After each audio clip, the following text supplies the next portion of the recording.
ঘূর্ণিঝড় রেমালের আপডেট আপনাদের সামনে তুলে ধরছি। এই মুহূর্তে আপনাদের জানিয়ে রাখবো, বঙ্গোপসাগরে তৈরি হওয়া নিম্নচাপটি অতি গভীর নিম্নচাপে পরিণত হয়েছে এবং ঘন্টায় 17 কিলোমিটার বেগে বঙ্গোপসাগরের উত্তরের দিকে ধেয়ে আসছে ঘূর্ণিঝড়টি। আপনাদের আরো একবার জানিয়ে রাখবো, আবহাওয়া অফিস জানাচ্ছে শনিবারই বঙ্গোপসাগরে তৈরি হয়ে যাবে ঘূর্ণিঝড় রেমাল এবং রবিবার মধ্যরাতে তা কিন্তু পশ্চিমবঙ্গে এবং পশ্চিমবঙ্গের উপকূলে এবং বাংলাদেশে তার কিন্তু প্রভাব দেখা যাবে প্রথমে। আপনাদের আরো একবার জানিয়ে রাখবো, বঙ্গোপসাগরে ইতিমধ্যেই তৈরি হচ্ছে ঘূর্ণিঝড় রেমাল, যা ঘন্টায় 17 কিলোমিটার বেগে কিন্তু বঙ্গোপসাগরের উত্তরের দিকে ধেয়ে যাচ্ছে এবং শনিবারের মধ্যেই কিন্তু এই ঘূর্ণিঝড় রেমাল তৈরি হবে বঙ্গোপসাগরে। রবিবার তা গভীর রাতে আছড়ে পড়তে চলেছে বঙ্গোপসাগরে এবং বাংলাদেশে। রেমালের মোকাবিলায় ঠিক কি প্রস্তুতি, নামখানা থেকে রয়েছে আমাদের প্রতিনিধি কোয়েল মণ্ডল, সরাসরি চলে যাব তার কাছে।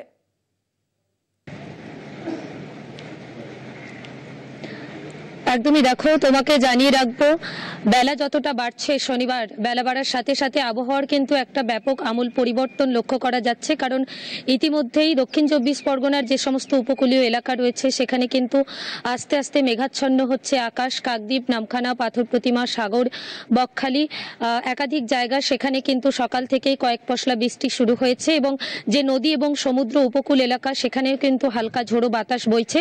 স্বাভাবিকভাবেই কিন্তু এই যে আবহাওয়ার আমূল পরিবর্তন, যেটার কারণেই কিন্তু জানান দিচ্ছে যে রেমাল ঘূর্ণিঝড় সেটা কিন্তু ধেয়ে আসছে।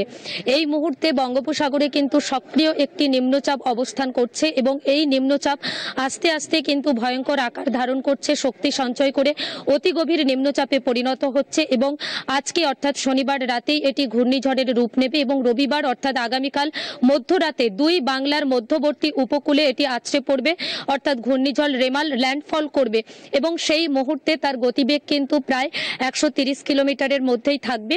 এবং এই যে ঘূর্ণিঝড় রেমাল যেটা আগত হতে চলেছে, এই ঘূর্ণিঝড় রেমালের জেরে কার্যত কিন্তু আবারও এই দক্ষিণ 24 পরগনা জেলা সহ বঙ্গের যে সমস্ত উপকূলীয় এলাকা রয়েছে সেগুলো ব্যাপক ক্ষতিগ্রস্ত হওয়ার সম্ভাবনা রয়েছে।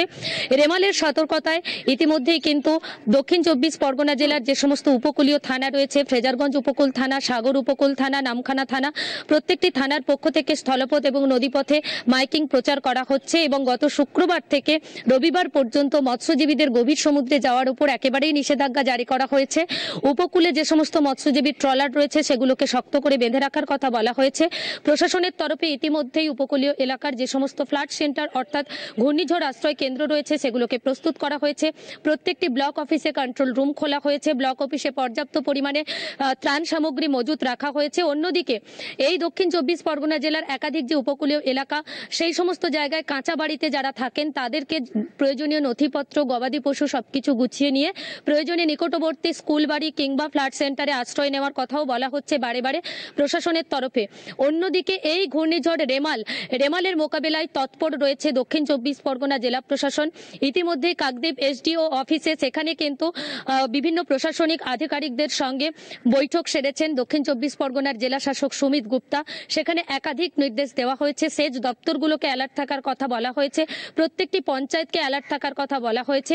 সর্বোপরি আগত ঘূর্ণিঝড় রেমালের মোকাবেলায় কিন্তু যথেষ্ট তৎপর রয়েছে প্রশাসন।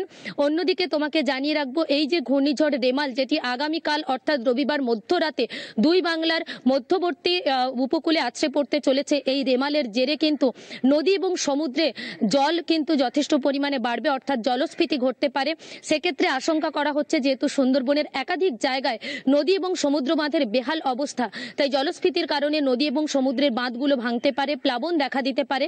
স্বাভাবিকভাবেই কিন্তু সুন্দরবনের উপকূলের বাসিন্দারা তারা কিন্তু আবারও এই ঘূর্ণিঝড় রেমালের আগমনের বার্তা পেয়ে যথেষ্ট আতঙ্কিত রয়েছে। তবে এই মুহূর্তে বলাই যেতে পারে দক্ষিণ 24 পরগনা জেলা তথা সমগ্র জায়গাতে রেমালের সতর্কতায় কিন্তু যথেষ্ট প্রস্তুত রয়েছে প্রশাসন।